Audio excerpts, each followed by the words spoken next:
L'Enric Sanabra em pregunta què podem fer des del Parlament Europeu per afrontar el tema dels transgènics. Molt senzill. Alguns defensem des de fa molt de temps que Europa esdevingui una regió lliure de transgènics. Sabem que la coexistència no és possible. Sabem que aplicar el principi de precaució és una necessitat absolutament urgent. Sabem que cada vegada tenim més estudis que demostren no només la perillositat, sinó la inconveniència d'apostar per aquest tipus d'agricultura. Fins i tot governs com el francès o recentment l'alemany, estan aplicant aquest principi per prohibir determinades varietats d'organismes genèticament modificats.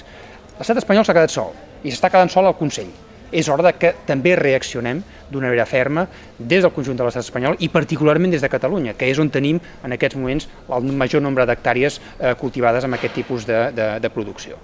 I això es pot fer, per exemple, també com la Dolors em pregunta, amb una altra de les preguntes, què podem fer des de Catalunya? Doncs mira, nosaltres donem suport, ple suport, a la iniciativa legislativa popular que demana que Catalunya esdevingui una regió lliure de transgènics. Però jo, des del Parlament Europeu, aspiro a anar més enllà, no només Catalunya, Europa ha de ser declarada ja una regió lliure de transgènics. És el valor afegit que algunes i alguns de nosaltres pensem que hem de portar a les institucions europees.